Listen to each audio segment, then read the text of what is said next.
ओम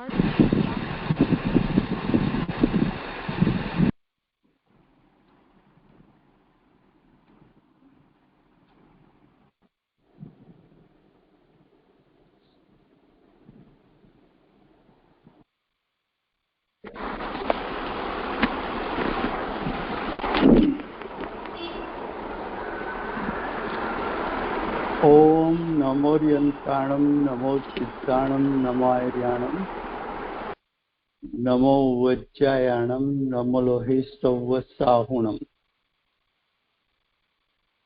मंगलम भगवान वीरो मंगलम गौतमो गणी मंगलम कुंद कुंदार्यो जैन धर्मोस्तु मंगलम। ओंकार बिंदु संयुक्तम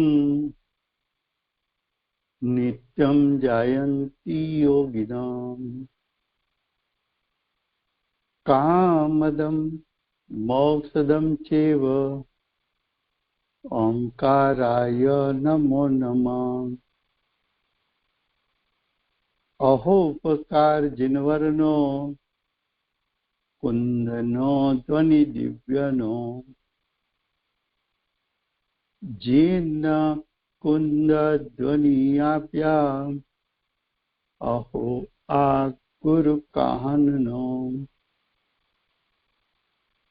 तुझ ज्ञान ध्यान नो रंग अमया दर्श रहो हो शिव पद तक तुझ संग माता आत। ये प्रवचन सार नाम का परम अध्यात्म शास्त्र है। भगवत कुनकुंदाचार्य देव ने मांगलिक करके प्रतिज्ञा की। प्रतिज्ञा में विशुद्ध ज्ञान शब्द में से आचार्य भगवान ने ज्ञान तत्व प्रज्ञापन को खोला। भूमिका की गाथा में आचार्य भगवान ने उपयोग दो प्रकार का बताया, सदुपयोग और शुभ उपयोग। सदुपयोग का स्वरूप प्रथम पेटा अधिकार में बताया, उसका फल क्षायिक ज्ञान क्षायिक सुख, वो पेटा दूसरा अधिकार ज्ञान अधिकार, तीसरा पेटा अधिकार सुख अधिकार में बताया।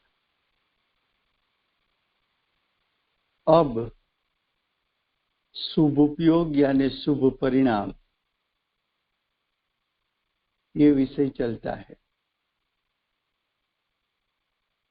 यहाँ शुभ उपयोग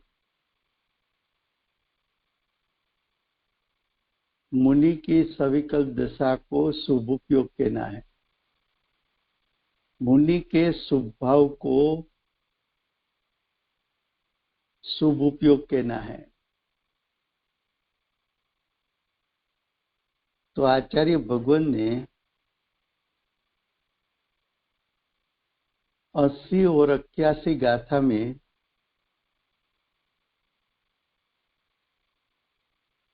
अस्सी गाथा में दर्शन मोह छुड़वाया। 81 गाथा में कहा कि वितराग चारित्र जो है उसके परिणाम का घातक राग द्वेष है। ऐसे राग द्वेष साधक यानी मुनि उसका त्याग करते हैं।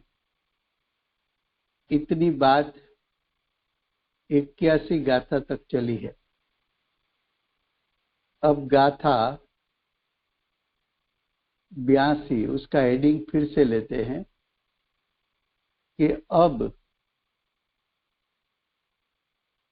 का अर्थ है दर्शन मोह छुड़वाया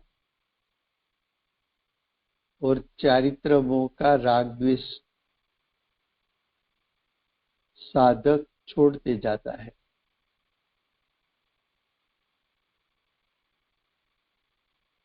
उसके बाद यही एक भगवंतों ने स्वयं ने अनुभव के साथ दर्शाया हुआ निश्रेयस का पारमार्थिक पंथ है। निश्रेयस का अर्थ है मोक्ष का पारमार्थिक पंथ है। पंथ का अर्थ मार्ग, मोक्ष मार्ग। क्या कहा कि अगर मोक्ष पाना है तो दर्शन मोह छोड़ और चारित्र मोह के राग द्वेष भी छोड़ दे। अगर मोक्ष पाना है तो शुभ उपयोग को छोड़ दे। जितने जितने आज तक ज्ञानी हुए, मुनि हुए, श्रेणी आरोहण किया और अर्यंत और सिद्ध पद को जिस जिस जीवों ने प्राप्त किया, उन सभी को स्वयं के अनुभव से, यानी स्वयं का अनुभव यानी क्षायिकपणा प्रकट करके दर्शाया हुआ मोक्ष मार्ग का पारमार्थिक पंथ मिला है।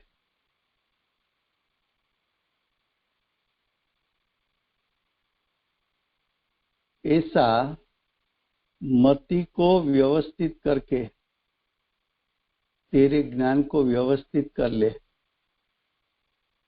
मोक्ष किसको मिलेगा?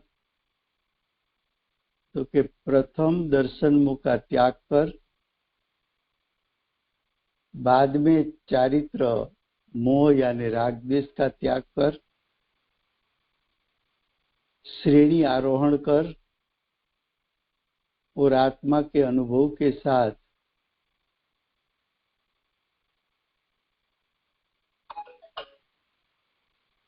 मोक्ष की प्रगटता कर। ऐसा ये पारमार्थिक पंथ है। ऐसा तेरा ज्ञान व्यवस्थित कर। फिर से गुजराती में 82 ગાથા એનું હેડિંગ છે હવે। હવે એટલે 80 ગાથામાં અમે દર્શન મોહ છોડાવ્યો, 81 ગાથામાં પણ સાધકના સમ્યક દ્રષ્ટિના રાગ દ્વેષને છોડાવ્યા। રાગ દ્વેષ કેમ છોડાવ્યો સાધકનો? તો કે સાધકના રાગ દ્વેષ પણ વિતરાગ ચારિત્રને અંતરાય કરનારા છે। વિતરાગ ચારિત્રને પ્રગટ કરવામાં રોકનારા છે। શુદ્ધિની વૃદ્ધિને રાગ દ્વેષ રોકનારા છે। એ વાત 81 ગાથા સુધી અમે કરી છે। હવે आज एक એટલે પૂર્વની ગાથામાં કયા મુજબ ભગવંતોએ મહાવીર ભગવાન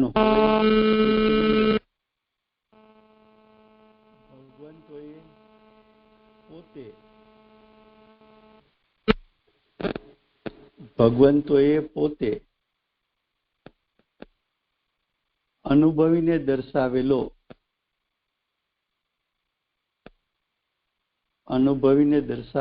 એટલે કે આત્માના અનુભવ પૂર્વક દર્શાવેલો અથવા ક્ષાયિકપણું પ્રગટ કરીને દર્શાવેલો નિશ્રેયસનો પારમાર્થિક પંથ છે, મોક્ષનો પ્રયોજનભૂત માર્ગ છે,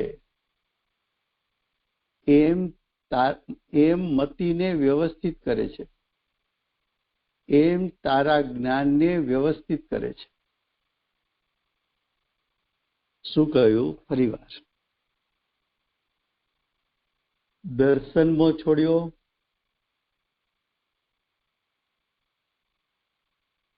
ચારિત્રની વિશેષ શુદ્ધતા પ્રગટ કરવા માટે રાગ દ્વેષને છોડ્યા, આજ સુધીમાં જેટલા અરિયંશ સિદ્ધ થયા એ પણ દર્શનમાં છોડીને, ચારિત્રમાં છોડીને,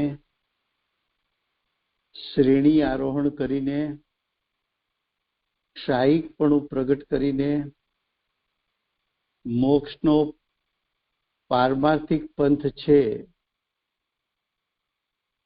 એમ મતિને વ્યવસ્થિત કરી છે, એમ પોતાના જ્ઞાનને વ્યવસ્થિત કર્યું છે.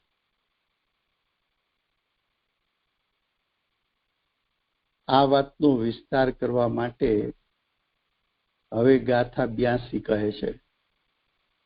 એના શબ્દો છે: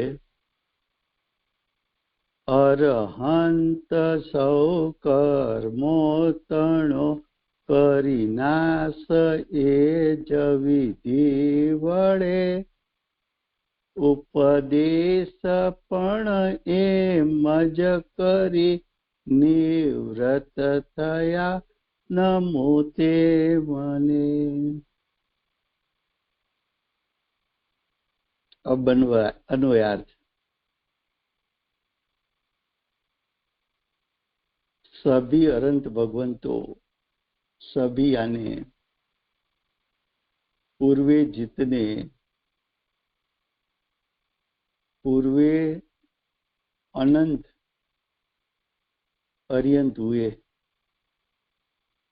और वर्तमान में महाविद्य क्षेत्र में अनंत हो रहे हैं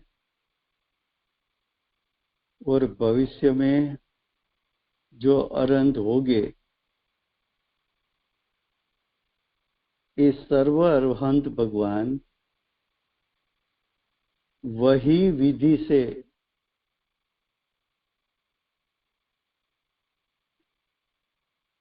क्या विधि है अनंत पद प्राप्ति की, तो कि कर्मांशों को क्षय करके भाव कर्म को नष्ट करके चार घाती कर्म को नष्ट करके नो कर्म को नष्ट करके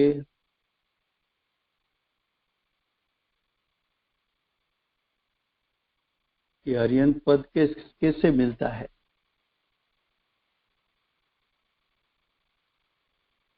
तो कि अरंत पद की प्राप्ति के लिए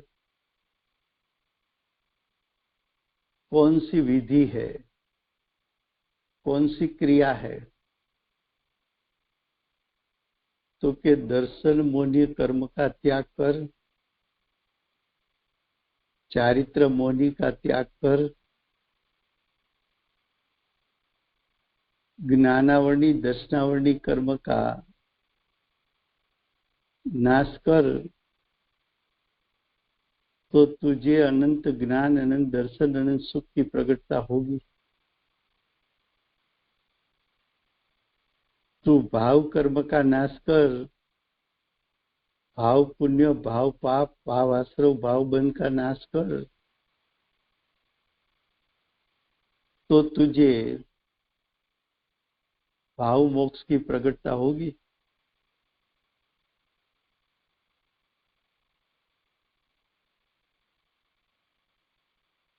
तो जो अरिहंत ने जिस प्रकार से अरिहंत पद की प्राप्ति की,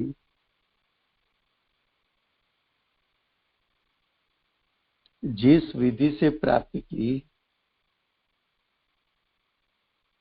वही प्रकार से अरहंतों ने यानी तीर्थंकरों ने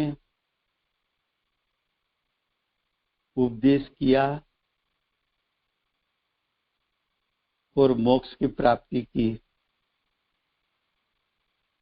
ऐसे अरहंत को यानी तीर्थंकर को मैं नमस्कार करता हूं। तीर्थंकर को क्यों नमस्कार किया? तो कि मुझे भी अरहंत पद चाहिए। तो तीर्थंकर परमात्मा ने जिस विधि से, जिस पुरुषार्थ से दर्शन मोह, चारित्र मोह का क्षय किया, वही विधि से, रीत से तीर्थंकर परमात्मा ने उपदेश किया कि हम भी संसारी थे, हम भी दुखी थे, हमें भी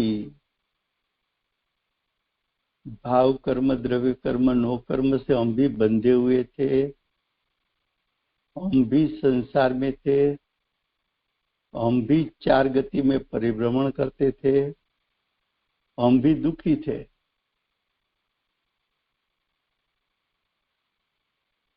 अब तो क्या, अब हमने भाव कर्म का त्याग किया, द्रव्य कर्म का त्याग किया, नो कर्म का त्याग किया, भाव कर्म में दर्शन मोह, चारित्र मोह को छोड़ दिया, द्रव्य कर्म में चार घाती कर्म का त्याग कर दिया, नो कर्म में कुटुंब आदि, बाह्य परिग्रह आदि सबको छोड़ दिया और हमने मुक्त दशा यानी मोक्ष की प्राप्ति इसलिए हुई कि हमारी दशा में अनंत ज्ञान, अनंत दर्शन, अनंत सुख, अनंत वीर्य प्रकट हुआ है। वो क्यों प्रकट हुआ? तो कि दर्शन मोह और वितरागता का घातक ऐसे राग द्वेष, उसका त्याग करके, श्रेणी आरोहण करके, उसका त्याग करके अरिहंत पद की प्रकटता की। अब हम दिव्य ध्वनि के माध्यम से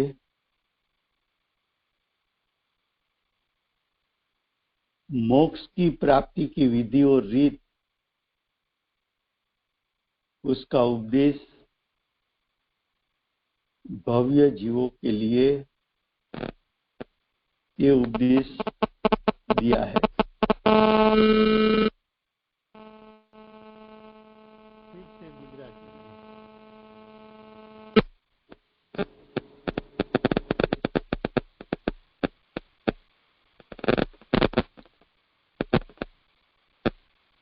અન્વયાર્થ બધાય અર્યંત ભગવંતો, બધા એટલે પૂર્વે થયેલા, વર્તમાનમાં થતા હોય અને ભવિષ્યમાં જે અર્યંત થવાના છે તે સર્વ અનંત ભગવંતો તે જ વિધિથી, તે જ વિધિ એટલે એમણે પણ દર્શનમો અને ચારિત્રમો છોડ્યા છે. તે જ વિધિથી એમણે પણ ભાવ કર્મ, દ્રવ્ય કર્મ, નો કર્મનો ત્યાગ કર્યો છે. તે જ વિધિથી એમણે પણ પુણ્ય પાપ આશરો બંધ છોડ્યા છે. એમણે પણ ભાવ કર્મ, દ્રવ્ય કર્મ, નો કર્મનો ત્યાગ કર્યો છે. તેમણે પણ ભાવ કર્મમાં દર્શનમો, ચારિત્રમોનો ત્યાગ કર્યો છે. દ્રવ્ય કર્મમાં 4 ઘાતી કર્મનો નાશ કર્યો છે. નો કર્મમાં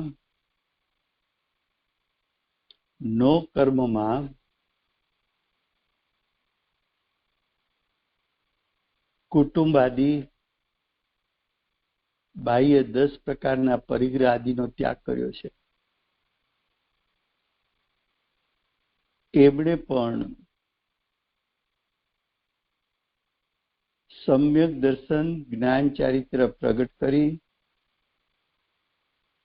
મુનિપણું પ્રગટ કરી, શ્રેણી આરોહણ કરી, અર્યંત પદની પ્રાપ્તિ કરી છે. એમણે પણ ક્ષાયિક સમ્યક દર્શન, ક્ષાયિક સમ્યક જ્ઞાન, ક્ષાયિક સમ્યક ચારિત્ર, ક્ષાયિક સુખ એમની પ્રગટતા કરી છે. એમણે જે પ્રકારે જ્ઞાનાવરણ આદિ 4 ઘાતી કર્મનો ક્ષય કર્યો,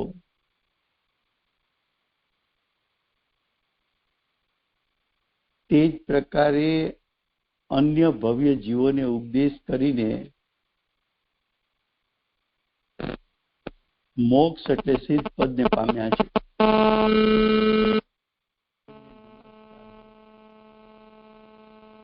તેમને નમસ્કાર હો.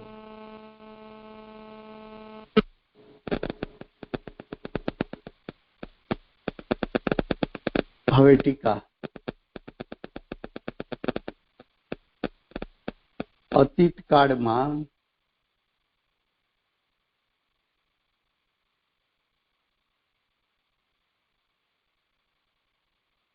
અતીત કાળ એટલે ભૂતકાળ, જે કાળ ચાલ્યો ગયો, પાસ્ટમાં ક્રમશઃ એટલે એક પછી એક થઈ ગયેલા સમસ્ત તીર્થંકર ભગવંતો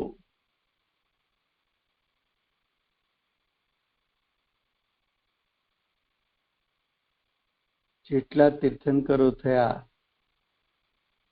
એમાં પ્રકારાંતરનો અસંભવ હોવાને લીધે જે તીર્થંકર પદ પ્રાપ્ત થયું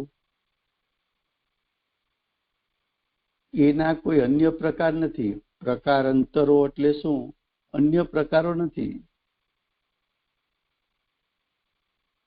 મોક્ષમાં જવું હોય તો મોક્ષમાં જવાની વિધિને રીત એક હશે, મોક્ષમાં જવાનો માર્ગ એક જ હશે.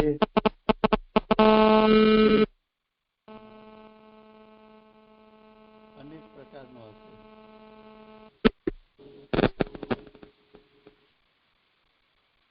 તો કે મોક્ષમાં જવાનો માર્ગ અનેક પ્રકારનો હોય છે.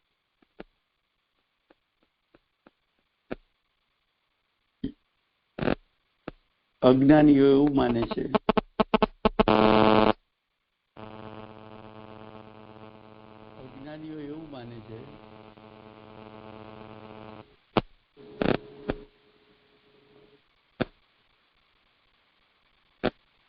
કે મોક્ષમાં જવાનો માર્ગ અનેક છે.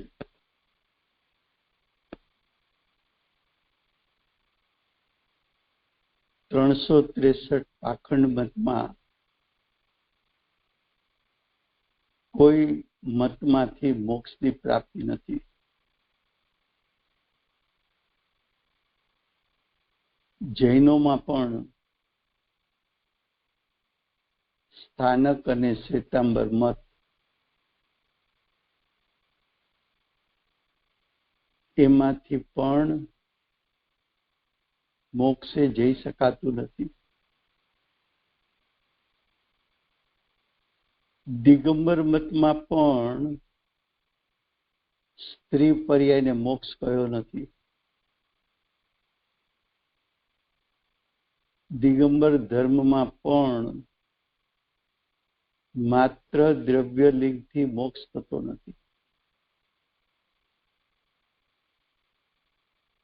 પ્રવચન સારના રચયિતા કુંકુંદાચાર્ય દેવ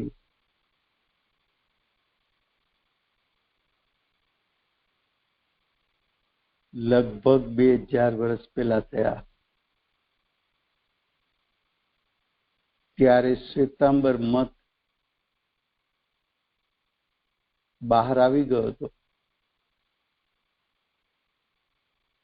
આચાર્ય ભગવંતે ખાસ અષ્ટપાહુની રચના કરી.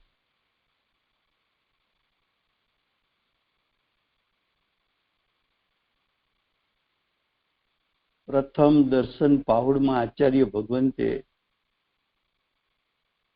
દર્શન પાહુડ એટલે સમ્યક દર્શન નો ગ્રંથ.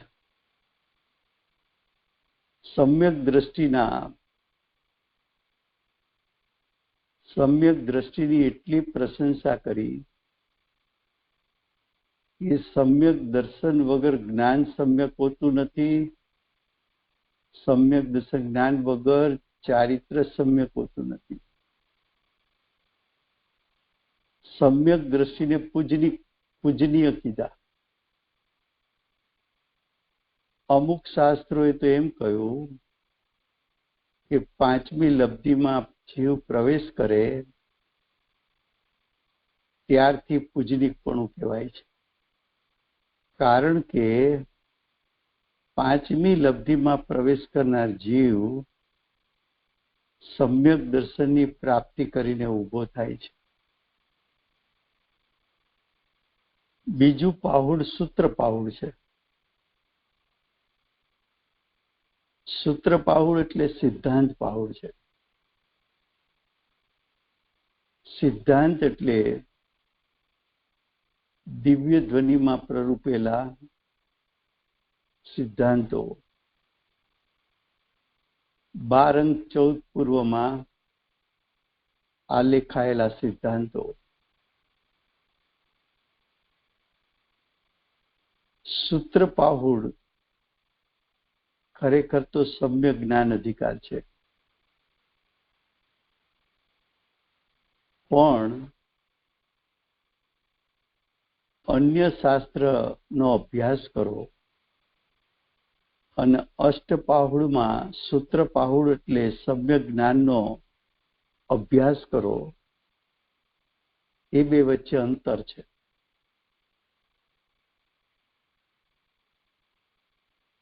શું અંતર છે? કે અન્ય શાસ્ત્ર એમ કહેશે કે સટ દ્રવ્ય પંચાસ્તિકાય એનું યથાર્થ જ્ઞાન કરવું એ સમ્યક જ્ઞાન છે.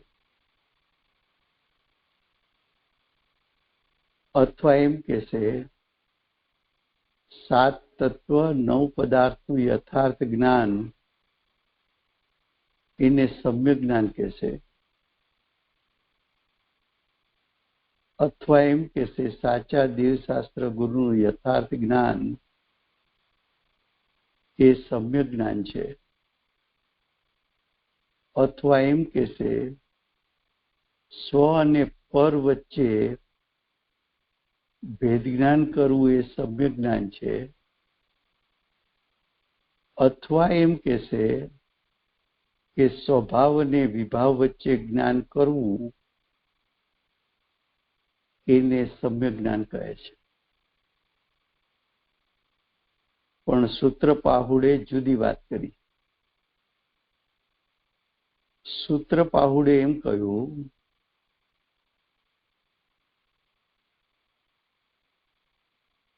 કે મોક્ષની પ્રાપ્તિ માટે સૂત્ર પ્રમાણે, સિદ્ધાંત પ્રમાણે,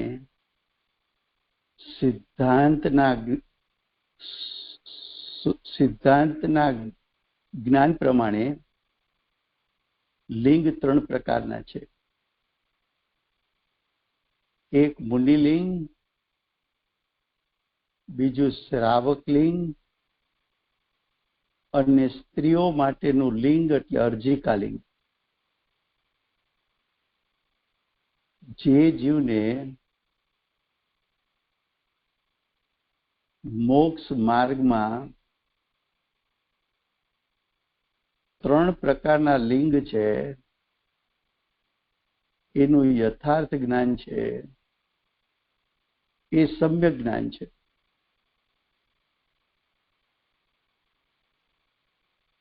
એનો અર્થ એમ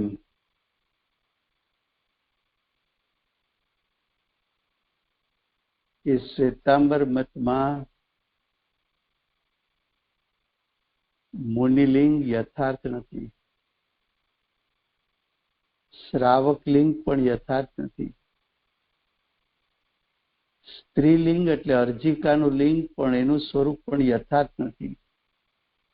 એ સ્ત્રીને મોક્ષ થઈ શકે એમ માને છે.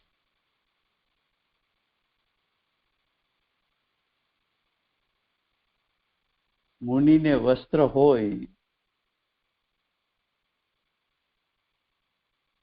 એવું માને છે. સ્થાનકમાં પણ વસ્ત્ર સહિત મુનિપણું, સ્ત્રીનો મોક્ષ થાય છે.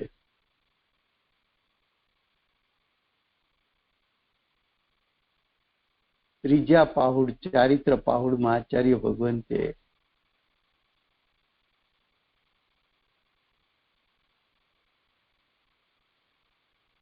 સમ્યક દર્શન, સમ્યક જ્ઞાન વગર ચારિત્ર હોતું નથી એમ કહ્યું.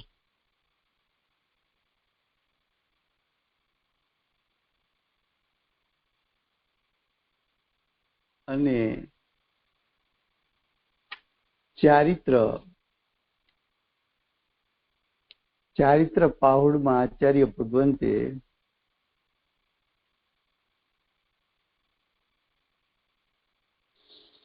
સમ્યક ચરણ ચારિત્ર કેવું હોય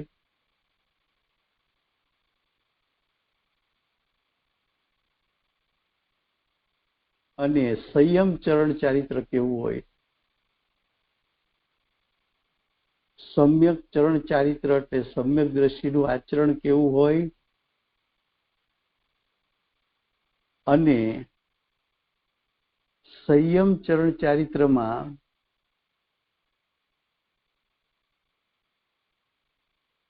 આચાર્ય ભગવંતે એમ કહ્યું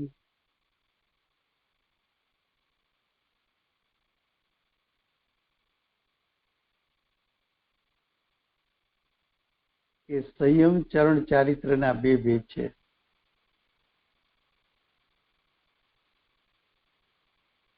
એક સાગાર સંયમ ચરણ ચારિત્ર એટલે શ્રાવકનું ચારિત્ર,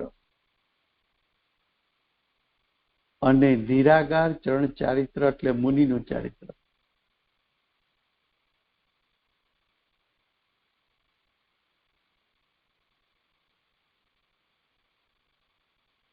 ચોથા પાહુડમાં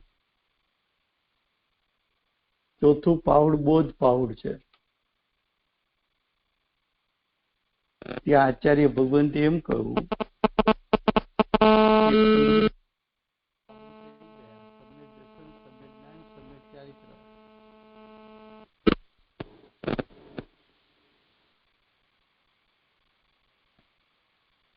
તો સમ્યક દર્શન, સમ્યક જ્ઞાન અને સમ્યક ચારિત્ર કહ્યું. એની પ્રાપ્તિ માટે બાહ્યમાં નિમિત્ત 11 પ્રકારના છે.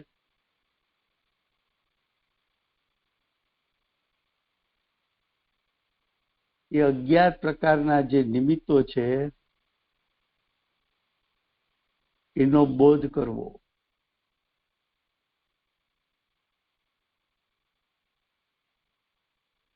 આ 11 પ્રકારના બાહ્ય નિમિત્તો તને સુખને આપનારા છે.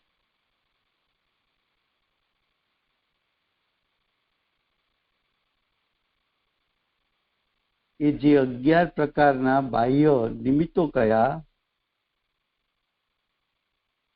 એમાં એક આયતન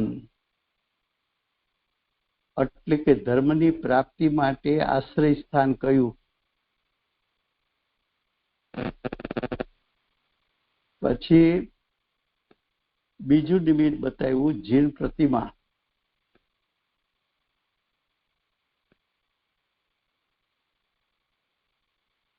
ત્રીજું બતાવ્યું જીન મંદિર.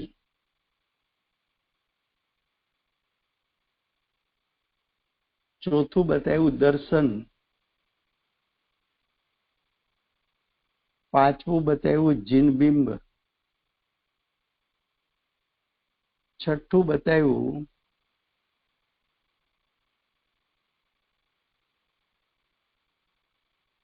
જીન મુદ્રા. સાતમું જ્ઞાન પદ.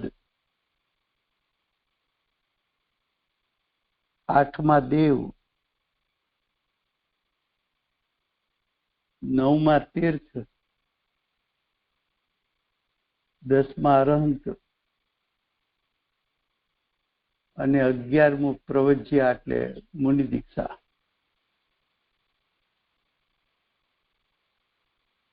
આ 11 નિમિત્ત સ્થાનો છે.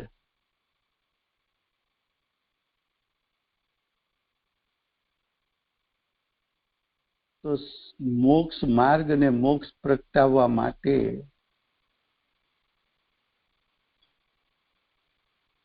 બાહ્યમાં નિમિત્ત નું પણ તારે યથાર્થ શ્રદ્ધા અને જ્ઞાન કરવું પડશે.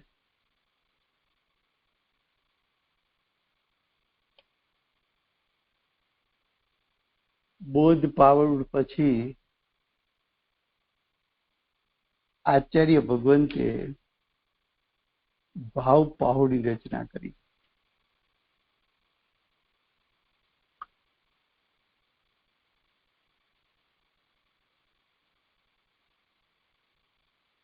ભાવ પાહુડમાં એમ કહ્યું કે તારા ઉત્પન્ન થતા ભાવો છે એ દોષનું કારણ થાય તો સંસાર પ્રગટ થાય.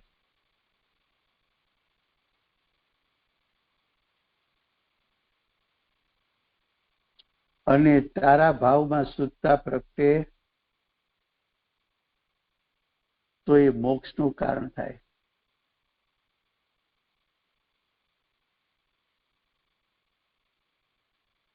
ભાવ પાહુડમાં એમ કહ્યું કે ભાવલિંગ પણ છે અને દ્રવ્યલિંગ પણ છે. પણ ભાવલિંગ પૂર્વક દ્રવ્યલિંગ હોય તો મોક્ષની પ્રાપ્તિ થાય. એકલું દ્રવ્યલિંગ હોય અને ભાવલિંગ ન હોય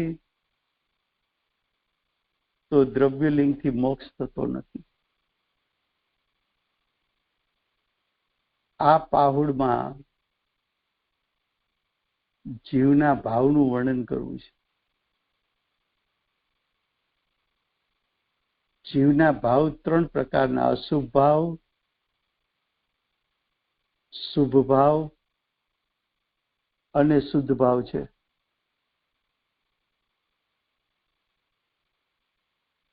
અશુભ અને શુભ ભાવ તને 4 ગતિનું કારણ થશે. શુદ્ધ ભાવ એનું ફળ મોક્ષની પ્રાપ્તિ થશે. શુદ્ધ ભાવ કે ભાવલિંગ કહે, બંને વાત એક જ છે. ભાવલિંગ કાર્યકારી છે.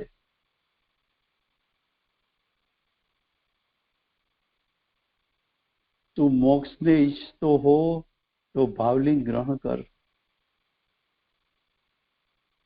ભાવલિંગ જ્ઞાયક સ્વભાવને ભાવવાથી ઉત્પન્ન થાય છે.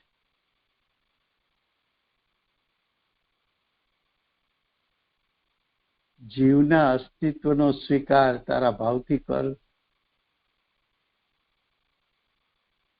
આત્માનો જેવો સ્વભાવ છે એનું જેવું સ્વરૂપ છે એ તારા ભાવથી ગ્રહણ કર. ભાવલિંગી થવાનો તીર્થંકર પરમાત્માએ ઉપદેશ આપ્યો છે.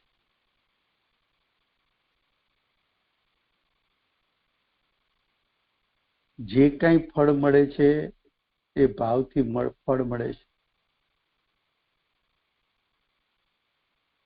શુદ્ધ ભાવનું ફળ અનંત ચતુષ્ટયની પ્રગટતા છે.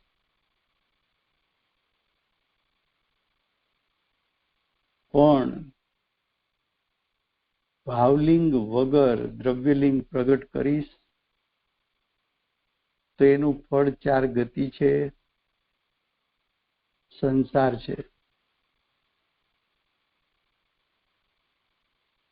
છઠ્ઠું પાહુડ મોક્ષ પાહુડ કયું છે.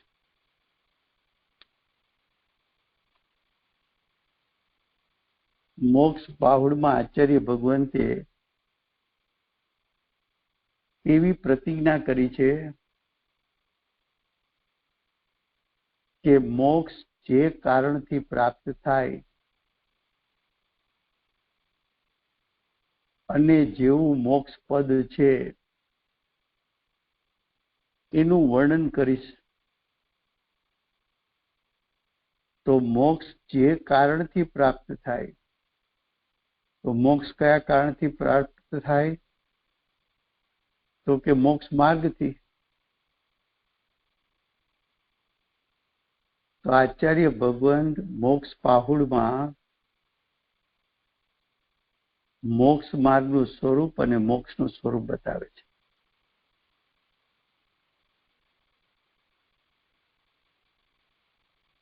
મોક્ષની પ્રાપ્તિ કોને થાય?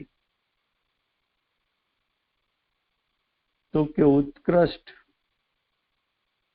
યોગ્ય ધ્યાન કરવા વાળા મુનિને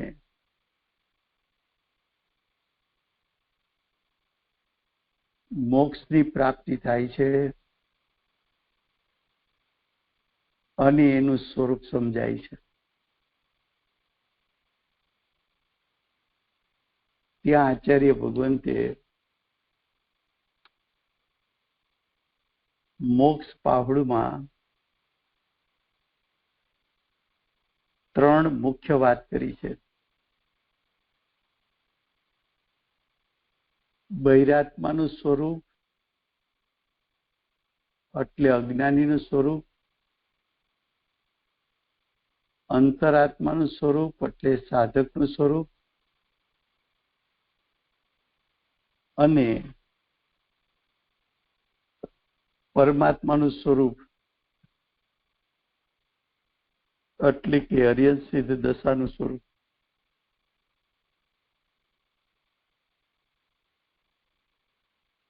સાતમું પાહુડ આચાર્ય ભગવંતે લિંગ પ્રાપ્ત કર્યું છે.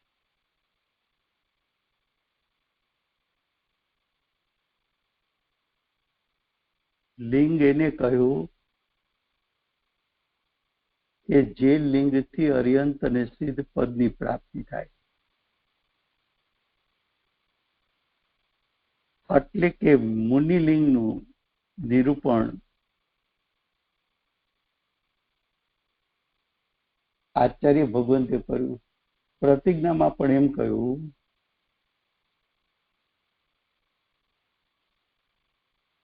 કે જેમાં શ્રમણલિંગનું નિરૂપણ છે, એટલે મુનિલિંગનું નિરૂપણ છે, તેવા પાહુને કહીશ. ખેદ કરતા આચાર્ય ભગવંતે એમ કહ્યું કે આ કાળમાં મુનિલિંગ જેવું જિનેન્દ્ર દેવે કહ્યું છે તેમાં વિપરીતતા થઈ ગઈ છે.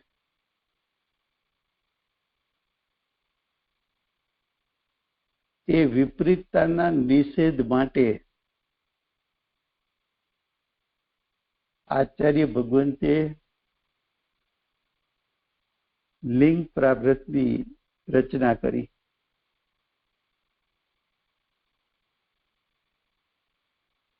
ત્યાં આચાર્ય ભગવંતે બે પ્રકારે વાત કરી છે.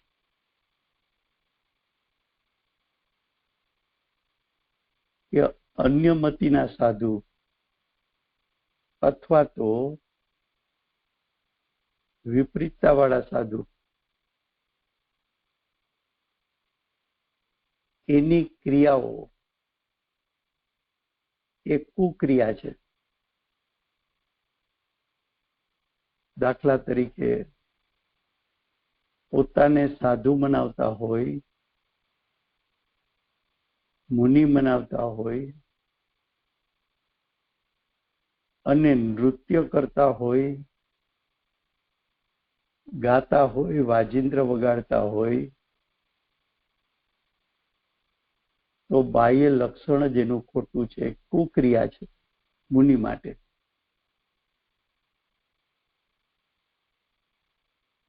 દસ પ્રકારના પરિગ્રહમાંથી કોઈ પરિગ્રહનો સંગ્રહ કરતા હોય, એનું ચિંતન મનન કરતા હોય, એની વાંછા એટલે પરિગ્રહની ઈચ્છા કરતા હોય, એનું આર્ત ધ્યાન કરતા હોય, તો મુનિ માટે, સાધુ માટે કુક્રિયા છે, એટલે કે સાધુ નથી.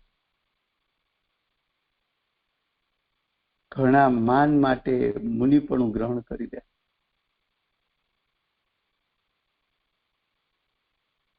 અભિમાની માનને પોષણ કરવા, અમે સાધુ છીએ, અમે મુનિ છીએ, અમે સમાજને દોરનારા છીએ, લોકો એનું દર્શન પૂજન કરે, અંદરમાંથી હરખાય, તો કે મુનિ માટે કુક્રિયા છે. શરીર ઉપર કોઈ પ્રકારની નો રંગ કરે, શરીરની શોભા બતાવવા, તો મુનિ માટે કુક્રિયા છે. મુનિ બ્રહ્મચારી હોય પણ અબ્રહ્મનું સેવન કરે, તો એ મુનિને માટે કુક્રિયા છે.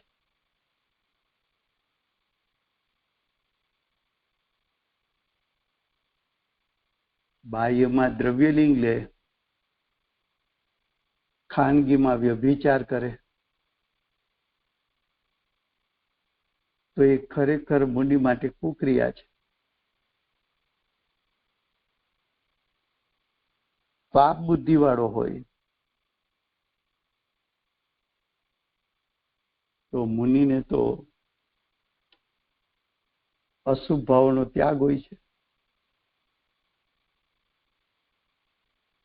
અને જે મુનિ સ્થૂળ પાપ ક્રિયા કરતો દેખાય, તો મુનિ માટે કુક્રિયા છે.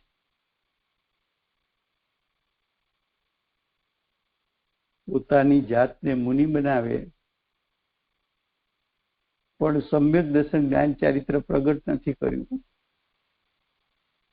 તો પણ એની બધી ક્રિયા કુક્રિયા છે.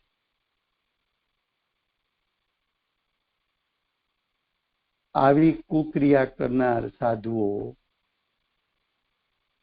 આર્ત ધ્યાન કરે છે. એના ફળમાં તિર્યંજ ગતિ એટલે પશુ પક્ષી થાય છે. આત્મ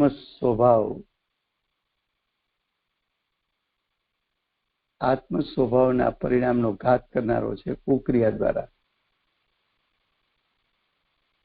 એના ફળમાં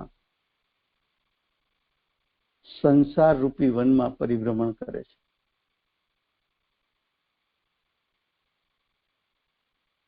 એની કુક્રિયા આત્મા સ્વભાવથી અમૃત જેવો છે, તેમ છતાં કુક્રિયા રૂપી ઝેરને પીવે છે.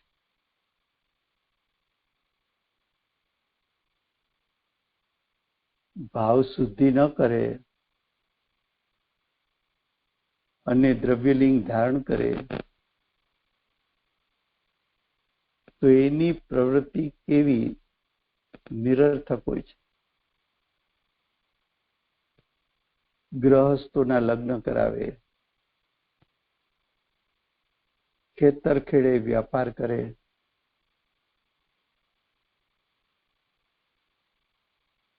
વૈદ કર્મ કરે, માછીમારીનું પણ કાર્ય કરી લે,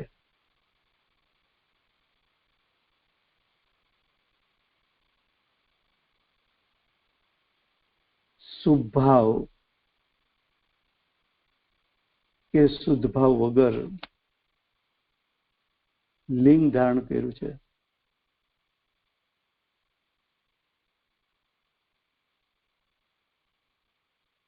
જૂઠા વચનો બોલે, યુદ્ધ માટે વિવાદ કરાવે,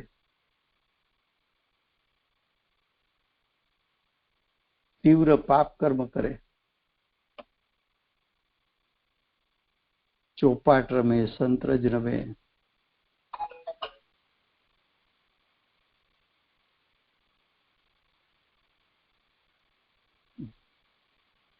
ભાવલિંગ ધારણ કર્યા વગર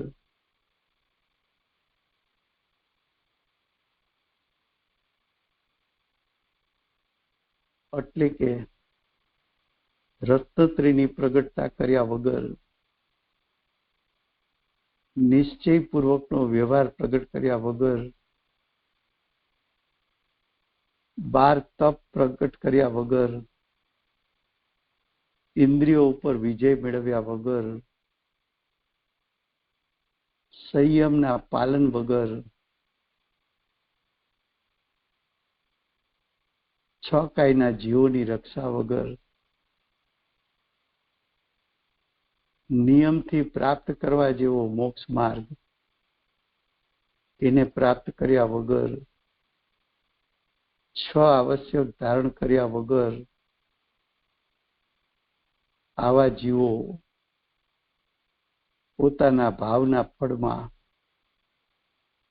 નરક ગતિમાં જાય છે.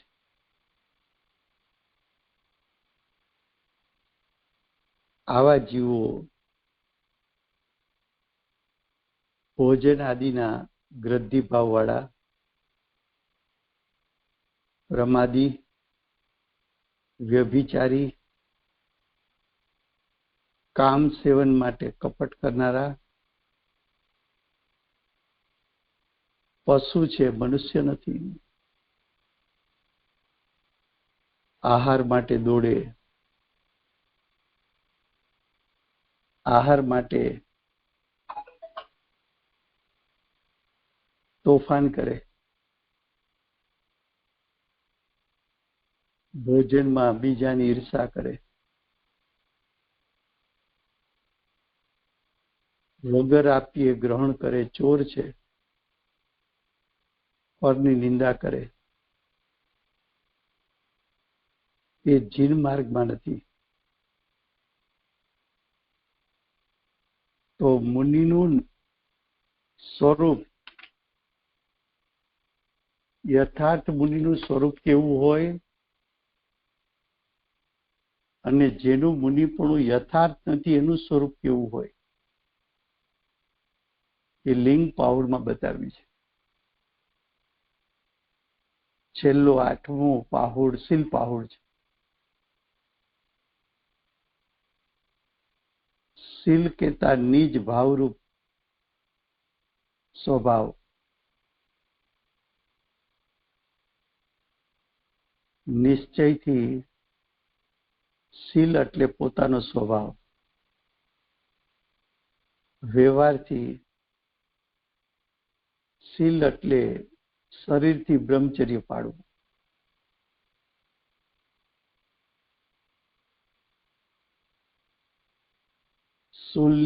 શીલની સુશીલતા હોય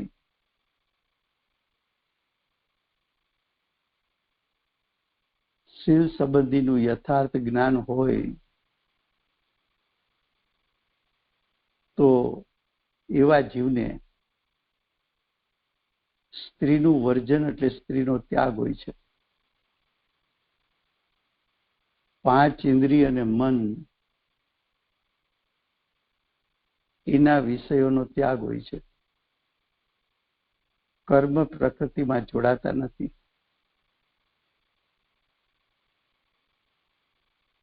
સાચું શીલ એટલે આત્માની લીનતા. સાચું શીલ એટલે સમ્યક દર્શન જ્ઞાન ચારિત્ર. સાચું શીલ એટલે સંયમ, તપ અને ધ્યાન. સાચા શીલનું ફળ નિર્વાણ અને મોક્ષની પ્રાપ્તિ. જ્યાં શીલ છે ત્યાં સમ્યક જ્ઞાન છે. જ્યાં જ્ઞાન છે ત્યાં શીલ છે. શીલ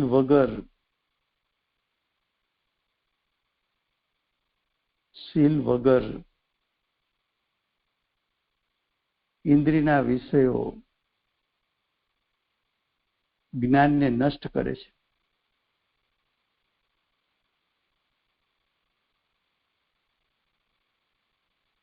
સુશીલ જ્ઞાનની વારંવાર ભાવના કરવા જેવી છે. સુશીલ જ્ઞાન વગર પર દ્રવ્યોથી વિરક્તતા, ઉદાસીનતા, વૈરાગની પ્રાપ્તિ થતી નથી. સુશીલ જ્ઞાન કર્મની પ્રકૃતિમાં જોડાતું નથી.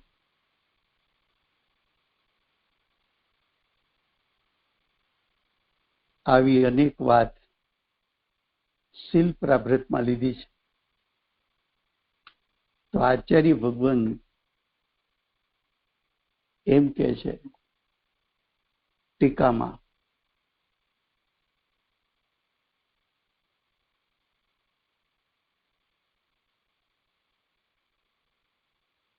તીર્થંકર ભગવંતોએ અન્ય પ્રકારે મોક્ષ માર્ગ કહ્યો નથી. એક જ પ્રકારે મોક્ષ માર્ગ કહ્યો છે. એ टीका विशेष आवतीकाले चलશે और जितना विषय आज गुजराती में चला वो कल हिंदी में आएगा. समय हुआ है.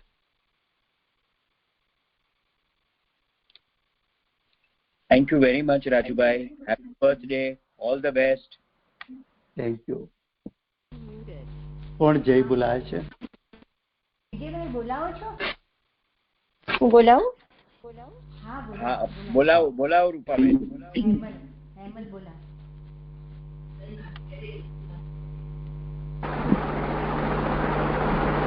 બોલાવો. મોટોના કારણ હાલની કહાન ગુરુદેવનો જય હો. ભગવતી માતનો જય હો. માતનો જય હો. જય હો. ધામનો જય હો. જય જયકાર જય જયકાર.